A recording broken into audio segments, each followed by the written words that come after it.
Why is my For You page turning into a poverty documentary? I stay in a hotel, so we can't cook in this hotel. I have to microwave food, so I made them their noodles and put some sauce in it. Basically the waiting room of a welfare office.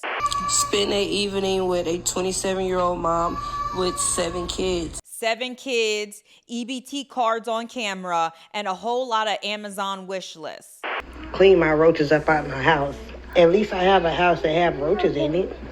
You don't even have a house for a roach could be in it. Let's talk about Poverty-Tok and why struggle is suddenly a new brand. 5, 4, 3, 2. Hey guys, and welcome back to Chrissy Comments. And I want to start off by just saying, like guys, there literally should be a study between poverty and people having children. That I am pregnant once again.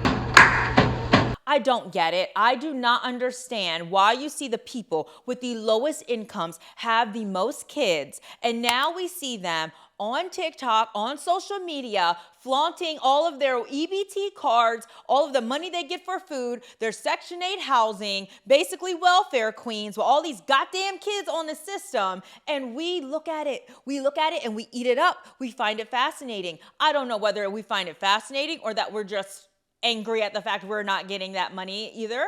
So in today's video, I definitely want to kind of dive into what I like to call poverty talk, okay? Because this is now a new thing where we have moms, single mothers, unfortunately, and they are basically show themselves struggling, okay? Like struggle meals, hot dogs and macaroni and noodles for dinner, you know, how much money they got in EBT, or they are in some broke down, nasty ass kitchen. The struggle is real, and I think a lot of us can empathize with it, but I don't kind of like looking at it where it can be monetized, because it basically is showing us that we like looking at people on hard times. And I think there's something wrong with it. Y'all, I do split these noodles. Depends on the circumstances, so. I'm gonna clean up this mess.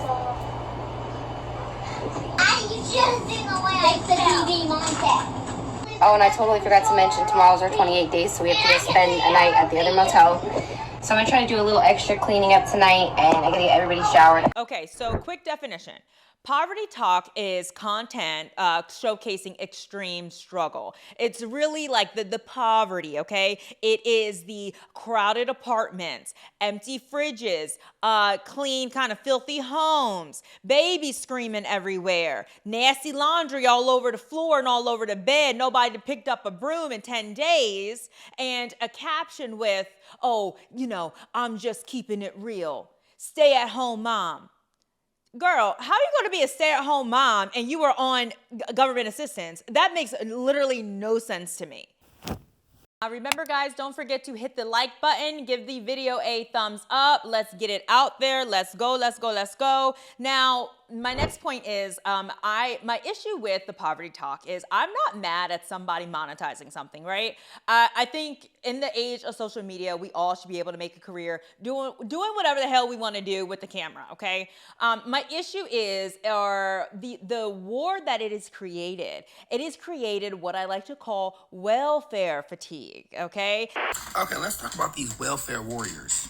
I'm sorry, yes, I do not condone or respect the fact that people sit on government assistance that's regards to food stamps, Section 8, public housing, Medicaid, all of those things forever, meaning they have no thought of getting off of it, meaning they keep creating kids to put them on welfare and keep collecting taxpayer dollars and benefit, while the working man or woman that's busting her ass can't get shit because the bitch with 5 kids that don't want to get off of her motherfucking ass gets to collect everything.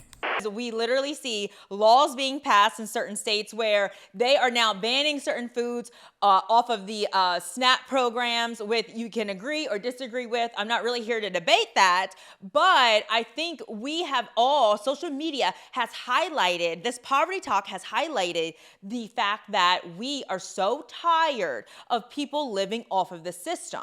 Some people on here seem to hate me because I get government assistance with food, but for the people who don't, let's do an EBT food all. So you have one group that says, oh yeah, you know, you go girl, you do what you gotta do for you and your kids. That's right. You know, it's okay to have low income housing. It's okay to get assistance for food. And then you have the other group that are like, you know, we are tired of our taxes paying for you and all your goddamn kids.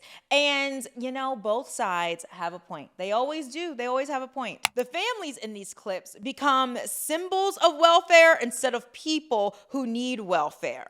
And to me, that gives a dehumanization that cuts both ways. One side, it excuses cruelty in the comments. People are ruthless. They say the most horrible things to these women about receiving government assistance. And on the other side, the families in these videos who are making these vlogs are almost excusing their bad decision making. And we can be honest and say it probably wasn't a good idea to have 4 kids before the age of 25 and you make under $20,000 a year.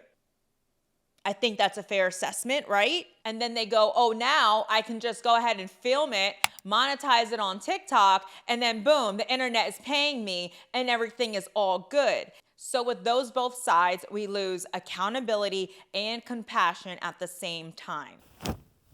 Thank you. What do you need today? Right now, we're just in need of food. We always in need of cleaning supplies because I go through the cleaning supplies simply because we got roaches. It's a lot. Like, it's a lot. I have to wash my clothes. I really need to wash all my laundry in this room. A few moments later. But anyway, this will make 7 kids, so I might as well just keep going. I don't care if I had 20 kids. I'm gonna take care of all my kids. I'm gonna let y'all know when the baby shower is so y'all can send gifts and all that other stuff. One common denominator that we see in Poverty-Tok is that these women have multiple children at a very young age and they are poor. I just don't understand. And you may be like, oh, it's easy. It's because of lack of access to this, that, blah, blah, blah, blah. Yes and no, okay? So there actually have been a few studies about this, and the findings to me were kind of interesting. I want to go over them. So the proof is in the pudding.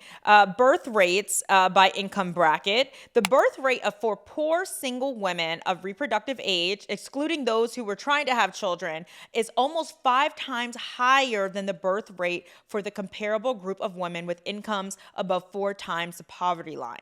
So in this study, what they did, they took a group of women who didn't have children and who had children under a certain income bracket, and then a group of women who had children, didn't have children over a certain income bracket. Now, when it comes to contraception, they interviewed all these women and whether they used methods of contraception, what types and whatnot in the past year. And I think it is safe to say, we already know the outcomes, that more lower income women have more children, because what they found were that the women who were considered under the federal poverty line were twice as more likely to have sexual intercourse without any use of contraception than women in a higher income group. It is important to note that there are some disparities when it comes around contraception between lower and higher incomes.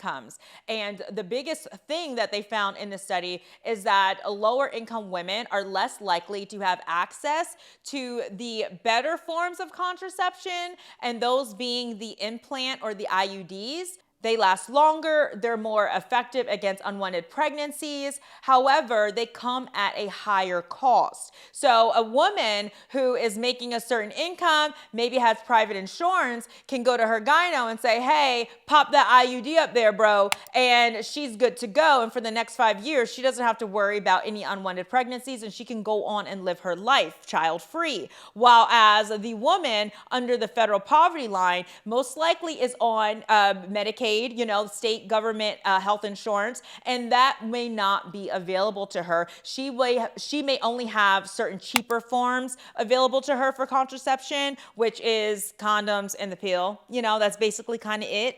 Which we know, if by firsthand experience, sometimes you forget to take that pill. And sometimes the condom don't always come on. Those are realities, okay? We can just call it like it is. So you can definitely see the income disparities between different forms of contraception and who is able to get the best one. It's hard for moms to get off welfare because Uncle Sam, which I always refer to as a system, pays for her to stay there. That means he's going to give her that Medicaid, that TANF, that child care, that SNAP, that housing, that WIC, Section 8, all of it. And as long as she doesn't work, she keeps getting it. Now, one important fact in this study that I feel like they glossed over a little bit too much, and I think I know why, and it goes back to the government taking care of you and your kids all the time, is that when they asked women if they were to get pregnant tomorrow, would you be, somewhat upset, very upset, or would you not care at all? And they found that almost over a third of women under the federal poverty line said that they would not be upset if they got pregnant and it was not a planned pregnancy. And they couldn't really make out the intention behind that, but I think we know what that intention is the fact that lower income women often don't have the same economic prospects as other higher income women, right? So a woman making $60,000, $70,000 a year, if she gets pregnant tomorrow, has a little bit more to lose than a woman who is making below the federal poverty line. So their prospects in life are just completely different. Therefore, their framework is different. The low-income woman knows, well, if I get pregnant, oh, it's okay, because the government is there to save the day. Historically, I will be able to get purchase of care as far as child care. I will be able to get Medicaid and CHIP for my child. I will be able to get at least $600 a month for one kid, more for another, and I will qualify for low-income housing, get a 2-bedroom apartment, and I might not even have to work. I'm good. So I think that part is very important to understand and think about when we look at the poverty talks and when you're getting welfare fatigue and you get upset that these women are getting all this money for food for their kids and you're sitting up here trying to figure out and put some McDonald's together for yours and you're working a job all day long and these bitches are sitting at home doing Walmart food hauls. You do get resentful about that, but you do have to remember that there is some type of psychology behind it, and sometimes it may not be them really trying to get over on the system. It's kind of like what they're born into and what they know. And I do think on the other side, it's okay for us to call out and say, that isn't the way and the light. Let's get off of welfare. It's not meant to be a lifelong thing, and it's not meant to support you and your many, many children. We have to be smarter about these things.